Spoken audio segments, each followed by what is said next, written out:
പ്രിയങ്കരനായ പ്രതിപക്ഷ ഉപനേതാവ് ശ്രീ ജി കാർത്തികേയൻ, KPCC സെക്രട്ടറി ശ്രീ മാന്നാർ അബ്ദുൽ ലത്തീഫ്,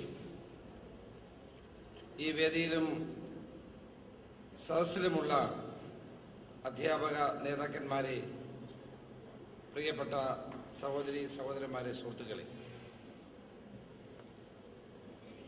കേരളത്തിലെ എയ്ഡഡ് ഹയർ സെക്കൻഡറി ടീച്ചേഴ്സിന്റെ ഏറ്റവും പ്രബലമായ പ്രസ്ഥാനമാണ് AHSTA എന്നുള്ളത്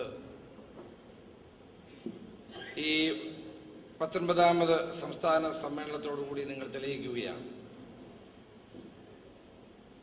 കേരളത്തിലെ ഹയർ സെക്കൻഡറി മേഖലയിലുള്ള പ്രശ്നങ്ങൾ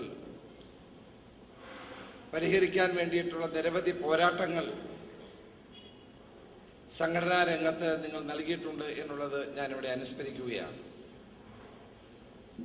ഹയർ സെക്കൻഡറി വിദ്യാഭ്യാസ മേഖലയെ മാത്രമല്ല, കേരളത്തിന്റെ വിദ്യാഭ്യാസ മേഖലയെ ആകെ രാഷ്ട്രീയവൽക്കരിക്കാനുള്ള നീക്കമാണ് ഇന്നത്തെ ഇടതുപക്ഷ ജനാധിപത്യ മുന്നണി ഗവൺമെന്റ് ചെയ്തുകൊണ്ടിരിക്കുന്നത്. ഒരു തത്വദീക്ഷയുമില്ലാത്ത നിലയിലുള്ള പരിഷ്കാരങ്ങളും അതിനു വേണ്ടിയിട്ടുള്ള നടപടികളും ഇന്ന് വിദ്യാഭ്യാസ മേഖലയെ ആകെ കലുഷിതമാക്കിയിരിക്കുകയാണ്.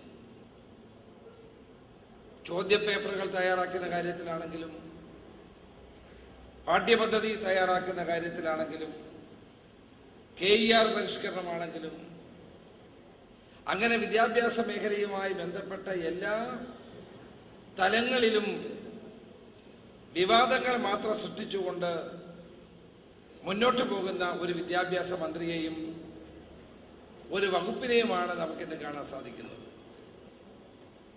ഇവിടെ വിദ്യാഭ്യാസ ഡിപ്പാർട്ട്മെന്റിനെ നിയന്ത്രിക്കുന്നത് മന്ത്രിയല്ല, KSTA എന്ന് പറയുന്ന സംഘടനയാണ്. മന്ത്രിയുടെ റോള് പോലും വളരെ പരിമിതമായി മാറിക്കൊണ്ടിരിക്കുന്നു.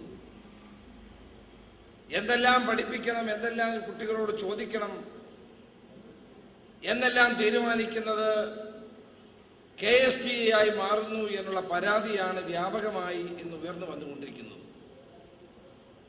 പാഠപുസ്തകങ്ങൾ തയ്യാറാക്കുന്നതിനെ സംബന്ധിച്ച് കേരളീയ സമൂഹത്തിൽ ഉയർന്നു വന്ന വിവാദങ്ങൾ ഇപ്പോഴും അവസാനിച്ചിട്ടില്ല. അപ്പൊ ഇതെല്ലാം വളരെ ബോധപൂർവമായി നടത്തുന്ന ഒരു നീക്കമാണ്. കേരളത്തിൽ കോൺഗ്രസ് പാർട്ടിയും UDF-ഉം നിരവധി തവണ അധികാരത്തിൽ വന്നിട്ടുണ്ട്. ദേശീയ തലത്തിൽ ഇപ്പോഴും രാജ്യം ഭരിക്കുന്നത് കോൺഗ്രസ് ആണ്. പക്ഷേ കുട്ടികളുടെ മനസ്സിൽ വിദ്യാഭ്യാസത്തിന്റെ രംഗത്ത് ഏകപക്ഷീയമായ ഒരു നടപടിയും കോൺഗ്രസ് പാർട്ടിയോ UDF-ഓ ഒരിക്കലും സ്വീകരിച്ചിട്ടില്ല. കോൺഗ്രസ് അനുഭാവം, കോൺഗ്രസിന്റെ തത്വശാസ്ത്രം